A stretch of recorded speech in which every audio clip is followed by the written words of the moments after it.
I'm Captain Valerie Littlejohn with the Office of Media Relations.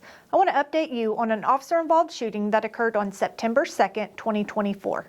It was just before 4 p.m. when officers were called to 116 Southeast 41st Street in reference to a man shooting a gun at another person. When officers arrived, the suspect had gone back into his home and refused to come out. The suspect was identified as Mario Cruz. Initial officers on scene spent about 3 hours trying to get Cruz to surrender peacefully with no success. Officers attempted to communicate with Cruz in both English and Spanish. Mario, we need you to come outside with your hands in the air. We can't leave until we talk to you. Come outside with your hands in the air. Mario, no lo vamos a ir hasta que usted se salga. Salga de la casa con sus manos para arriba.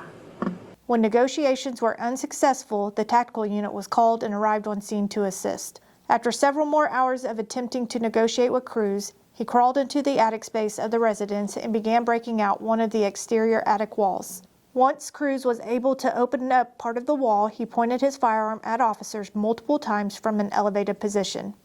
While in this position, he began shooting at the officers.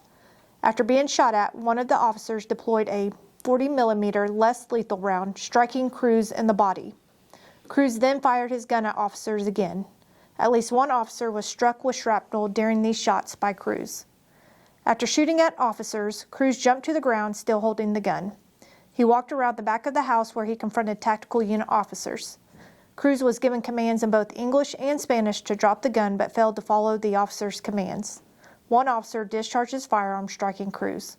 Officers and medical personnel on scene began rendering aid to Cruz, who was transported to an area hospital by ambulance and is expected to survive his injuries.